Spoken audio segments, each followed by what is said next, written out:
look today at where Jesus heals a man that was born blind. But first, I want you to think, what would it be like if you had been born completely blind, but also completely deaf? Now, you've got all your other senses, so you've tasted a peach, you've smelt a rose, you've felt velvet, your mind is sharp and you're physically healthy, but you've got no sight and no hearing. So no one's been able to even tell you what things look like. What would that be like today if that was you? Surely you could sense that there's something physically missing, even though it's all you've ever known in your life. Yeah? Now, I want you to translate that into the spiritual. Imagine that you've got absolutely no spiritual senses. You don't know anything about God, nothing about Jesus. You have no faith at all.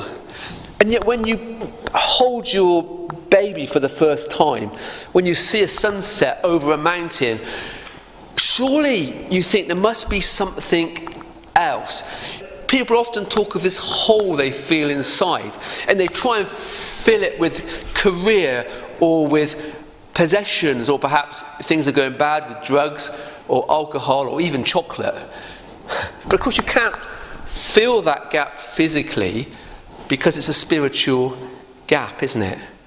And often it leads people into desperation.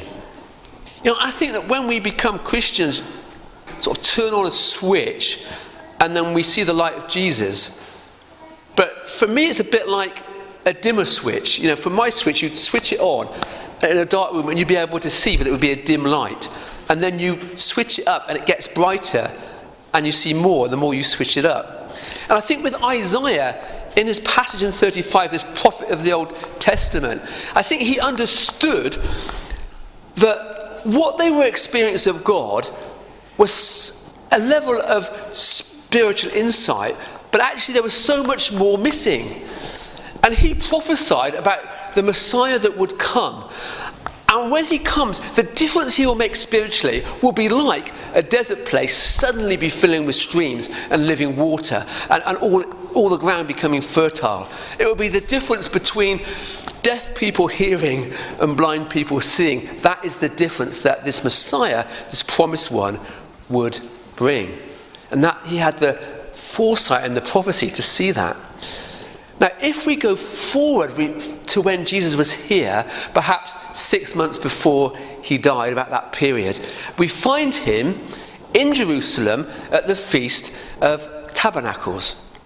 It was an 8-day-long festival. And for the first 7 days, a priest would take a golden pitcher to the pool of Siloam and would take the living water and take it up to the steps of the altar, and everyone would be singing psalms and rejoicing.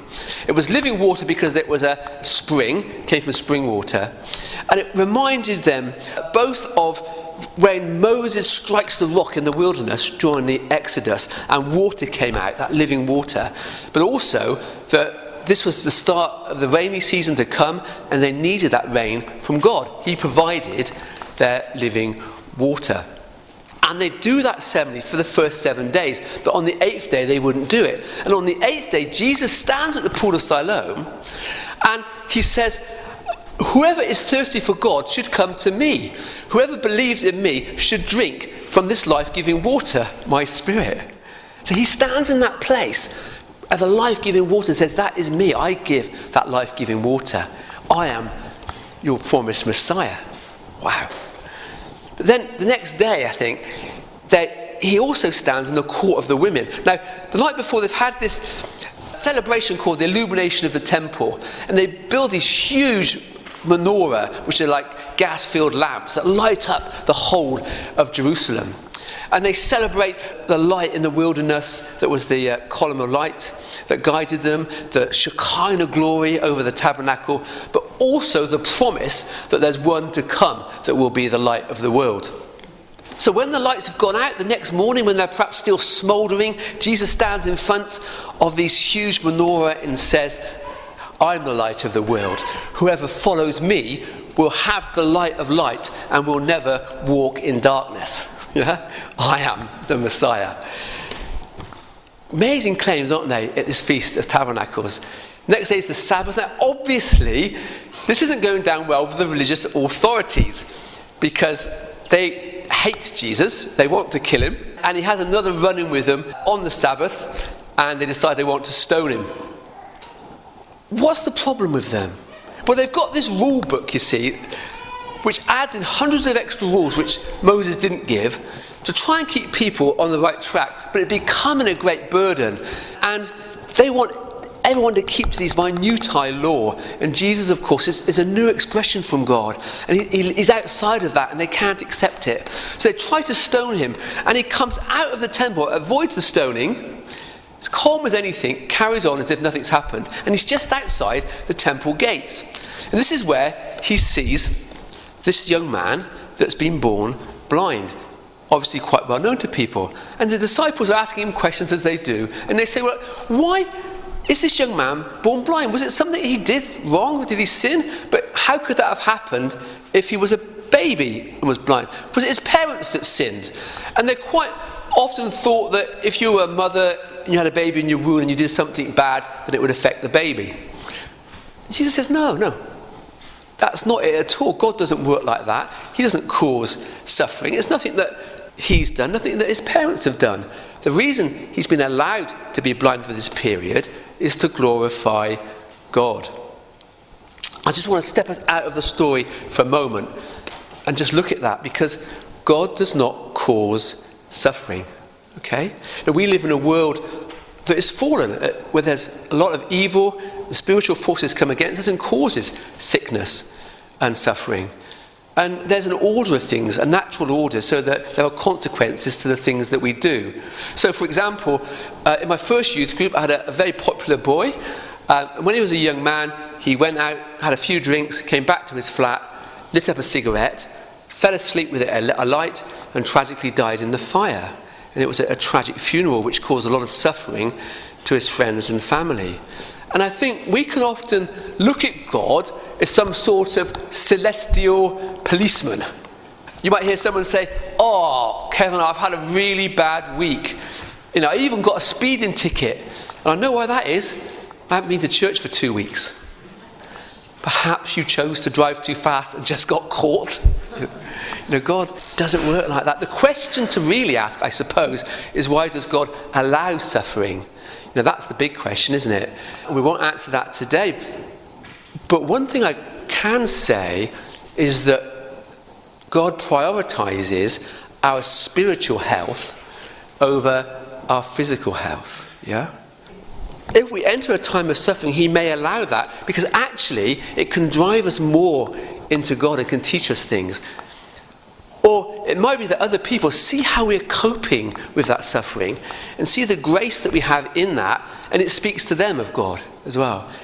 And we may never understand the suffering, but I guess there's times you can look back on your life and you can say, that was a really hard time, but I can see how God blessed me, or I can see how God blessed others through allowing me that period of suffering. Am I right? Can you see that, looking back on your life? I had a period of illness, a viral fatigue illness called ME. It's a dreadful thing to have, and I was ill for 7 years. And obviously I'd like to be healed straight away, but I went through this period, and it was the amount of people I was able to help who were similarly suffering was amazing, really. And then it came to the day, which was probably one of the worst days of my life, when my teenage daughter was diagnosed with ME as well. And obviously I wept at the time, but if I hadn't been through it myself, how much worse would it be for me and my daughter? And actually, after a few years, she made a full recovery, which many girls her age never do. And I was grateful that I was able to help her in that time. So Jesus says to the disciples, look, it's nothing he did, it's to bring glory to God. And then Jesus kneels down, he spits on the floor. Now, it was vulgar then and it's vulgar today, but it got everyone's attention. And he starts making some mud out of the dust and his saliva. Now, one of the minutiae law says that making mud was working. You can't work on the Sabbath, and this was part of it. So in their eyes, he was sinning on the Sabbath. But Jesus does it anyway, because he's outside of those laws. And he then rubs it in the man's eyes. The man hasn't asked him anything, has he? He's not even told him what he's doing, but he rubs this mud in his eyes and he says, go and wash in the pool of Siloam, the living water. And the man is sent off. He doesn't even go with him. And as he gets there, he washes the mud out of his eyes and he can see. For the first time ever, he can see. You can see what Jesus is doing. He's sending him to the pool of living water to receive his living water of life, just like he'd said. Now, you would think everyone would be rejoicing at this amazing happening. No one has ever been healed that's been born blind before. But people are confused. They think that it can't be him. And he says, no, it is me. I was the blind beggar. It is me. And they want an explanation. What is God doing? So they take him to the religious authorities, who question him. What's all this about? And he tells them he was born blind. He tells them how he was healed by Jesus. And they won't accept it. And they come to the conclusion after some argument that he can't have been blind in the first place. So then they summon his parents in. Now his parents are a bit worried, because if they implied that Jesus had done this and that he was the Messiah, then they could be thrown out of their communities. They would be de-synagogued effectively. So they couldn't work there, they couldn't trade, they couldn't go to the doctors. It was quite a serious thing. So they paid a straight bat. Yes, he is our son. Yes, he was born blind. I have no idea how he was healed or who healed him. Ask the boy himself. So they let the parents go and they bring the lad back. He says, right, this time tell us the truth, okay? We know this man you claim has healed you is a sinner. And he said, look, I was born blind, but now I see. That's what I can tell you.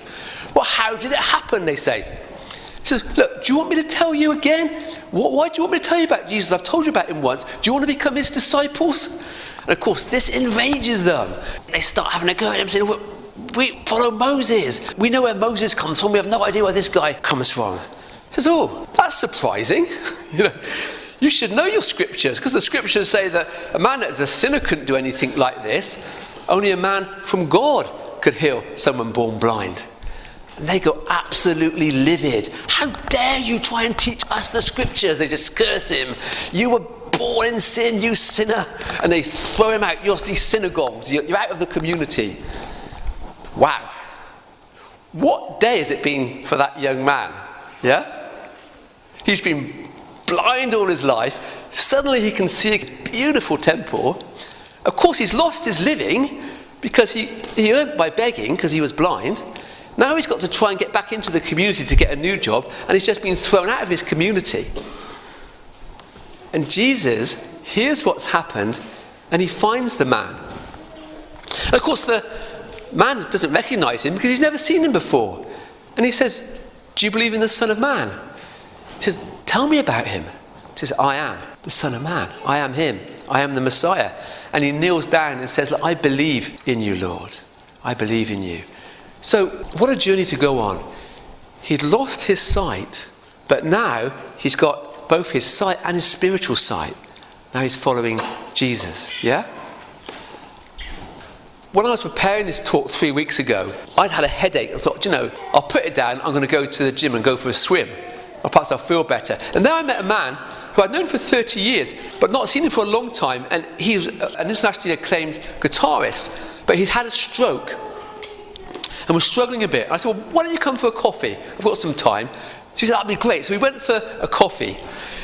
And we started talking about things, and he knows about my faith. And he said, isn't it funny how two people from the same village can have such different lives? You've got your faith, and you've got it all sewn up. And yet here's me still asking questions, but you haven't got to ask any more questions.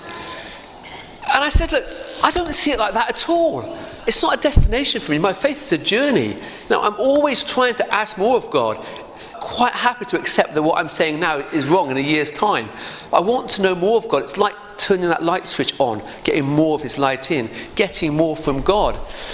And I mentioned this film, The Dead Poets Society, that we both liked, where the teacher, Mr. Keating, was trying to get the boys to see outside of the box. He was trying to get them to live extraordinary lives and to seize the day. And I said, carpe diem. And he corrected me and said, no, it's carpe diem. Carpe diem is seize the day. Carpe diem is seize God. And there was this moment where we just sat looking at each other.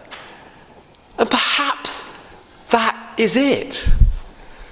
Perhaps carpe diem and carpe diem is the way you live an extraordinary life.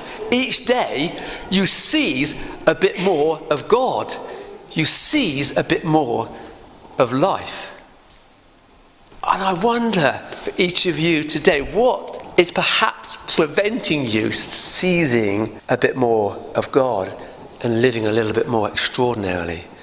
You know, perhaps you've been through some suffering and perhaps you're blaming God for it, and that's created a bit of a hardness.